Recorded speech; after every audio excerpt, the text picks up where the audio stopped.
What's up, my people? This your boy Sean Ingram with my man right here, Omar Tyree. Y'all already know who he is. I know y'all know him for the books, but right now, what we about to introduce to you right now is this brand new play, this groundbreaking play that my man just put out. I'm gonna let him tell you about it a little bit. Called Broke and Sexy. So, you love his books. You ain't seen nothing yet. Yeah, well, when you always trying to stay current with what's going on in society, right now we got a whole lot of people that's broke and they're still trying to figure out how to be sexy. And so I kind of stole that from the grown and sexy that people are used to hearing from the party crowd all across the nation. And so Broke and Sexy is one of those pieces where you have various couples who are trying to negotiate how they're going to date in contemporary America, keep money in their pocket, and still look good doing it. Yeah. You know, so you got some people that spending up money they don't really have, and I wanted to go ahead and make a whole skit and comedy and reality stage play on that. And I got the idea out of course, Tyler Perry coming back out on the road with a Medea play. Okay. And so I said, man, this dude keeps making money. So while I'm waiting for my movies to go ahead and get in production, we in pre-production right now. I said, how about I go out there and put a stage play on the road as well, something that's very violent to what's going on in the community today. And Broke and Sexy is definitely on point. Now, as far as the characters in the play, like you said, your characters is really like just you can relate to them in so many manners. Like, where do you get your characters from and the idea for your characters? Well, you know, I'm a journalism major, so you're always studying people, and if you're a writer, you have to know people because you're not writing about, you know, aliens and animals and dinosaurs. You're writing about people, and so if you're writing about people, you have to know who you're writing about. And so typically, you always have to study different people, different types of people, what makes people tick, how people respond to certain things, and I've been doing that for what? 18, 19 books, you know, 16 fiction and a couple non-fiction children's books. And so when you write that many characters for that many amount of years, you basically can walk into a room, sit down, and just study everybody in the room. So I've been doing that for a long time. You know, I'm 40 years old now. I've been studying characters since my teen years. You know what I mean? You got certain people who are introverts that just watch people and they get them and they know what they do, they know why they do it, they know how they're going to react to things. And so that's what I've been doing for all my life, and that's what you have to do to be a writer in film and stage plays and in books, because you're writing about people. And if you don't know how people are going to respond to certain stimulus, then you can't write plays and movies, and because you're writing about folks and how folks, you know, react and, you know, the human dilemmas. And so definitely all the characters are people that's on point. You got one guy who stingy with his money, that got a whole bunch of money.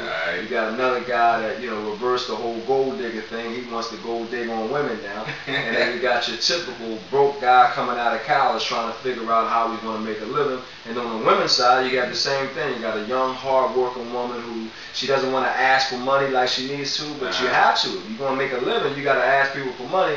And so she's going through that thing of trying to be nice, and you know, women do that a lot. You know, they don't ask for the money, and I just want to do that. And they think people just want to appreciate them because. And so no, you gotta ask for what you want. You know, so this young girl has to figure that out. And then you got another girl that's trying to keep up with the Joneses. You know, she wants to know who's wearing what, you know, who's buying what, and she ends up, you know, putting a whole lot of her attention and money into trying to, you know, be fabulous, even though she can't afford it like that. She got a nice job, she's not broke. But a lot of times we spend more than what we should be spending. And then of course you got a woman who's making money. There's a catch-22 with the last woman. You make money, but since you're a woman, you still want to spend the guy's money. You know, so she's making good money, the last character, making good money, but it's like, look here, I'm not spending my money on no date, you know, and so she only dating guys that make more money than her, which, you know, I mean, that's been going on for a long time now, but, you know, you can't get around that. A lot of times, women don't want to babysit guys' pockets, and they want to make sure that, you know, they got a guy that can still treat them the way they want to be treated, even though they got big money in the bank. You know, so I got all those characters in there, man. You mix them all up and have them intertwined and bouncing into each other with their different philosophies.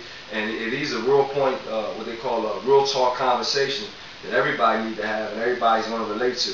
And so Broke and Sexy mixes it all up, man. I know that's right. I know myself being a part of the play and being a character in the play. One thing I love about it is you see a lot of plays, but the story, they don't really have that written story like your books do. But even your play is written like a book, so you got the suspense. You know, I know in the end it kind of twingles up in a sense where you don't know what's going to happen. This character might do this character, or vice versa. Like, so what was your mindset when you were going into writing the play? Did you was like, am I gonna write a play? I'm just gonna write a great story that can be seen on stage and people still can relate to. Well, yeah, for the most part, my books are 400 pages. You know, the stage play is 85 pages, and I think that's probably a little more than 80 pages. That's a typical stage play. Sometimes people write shorter stage plays than that, some longer, and so it's a nice size stage play. But I try to create the conversation that I need to have in there, the drama I need to have in there, and then the psychology and education. I always try to make sure that people get the point of what's going on. And so we got the laughs in there, of course, you know what I mean? We got the spiritualism in there, of course. We got the over-the-top drama in there, but you got to stick it to the people with some consciousness and some intelligence, so they walk away from that thing and say, you know what? They had a whole lot of points in there that we, you know, so them kind of joints that hit you over the head and you walk out like, oh, we need to talk about what they were talking about in the play. You know, so I make sure that everything is on point, you know, because I can't put something out there that don't hit the people in a way where it sticks to them. You know, I want to make sure, you know, I give them some real soul food. You know what I mean? They walk out of there and they full. You know, I don't want no McDonald's meal and whatnot, you know, the Happy Meal. We got to make sure we punch them and get them real good with it. So Broken Sexy is one of the plays that you can talk about and continue to talk about that's going to have a long run. Okay. And also, yeah, we got a strong cast. You know what I mean? Like the cast members is real strong. Like I said, I'm one of the stars in it. But then again, also my man Omar Tyree himself is actually starring in the play. Like, what was it like? How did you come up with like I'm gonna actually, because you done your acting thing before, or you just, you know? Well, I'm a natural. You know what I mean? It come across easy. So, but the main thing with that is you're looking at a Broken Sexy time. So we're starting it off small and we want to build it up. So with the first plays that I do, I'll be in it, but you know, later on I'll back up. You know what I mean? And pull out of it. You're a promoter. You know, you're about your money, so you might back up and just do the promotion side and the management side, and we get a director and all that, and then get other stars in there to take it national. So with the first plays that we put on in the North Carolina region, you get to see Omar doing it well. You know what I mean? So you go out there and get it early, because I might back away from it. I'm just doing it because I want to get the play started. And sometimes you can spend a lot more money trying to get the play started than you need to. You just want people to see the basic idea, understand how it rocks and roll. I'm a natural at doing it, and I know the characters, I know everything I roll, so I can, you know, also direct the thing, get it started, get the bigger promoters involved in it, then teach the other folks who play the characters how to play it with gusto, how to take it to the next level, and then let the play go from there. So I'm in it to get it kicked off and started, which, you know, it's going to be fun to do. And you can see Omar acting and doing this thing early in it, but I got no fear at all. I've been writing characters for years, so, you know, making a character come to life, no problem at all. Yeah. Well, y'all heard it here, man. This your boy Sean Ingram with my man Omar Tyree. The Broken Sexy stage play is coming soon. So if y'all want to see my man, I know y'all read his books, you know, y'all might not see him a lot in the public, but now you get to see him on stage, acting and doing his thing, bringing his own characters to life. So y'all come out and enjoy him. We'll see you when you get there, alright?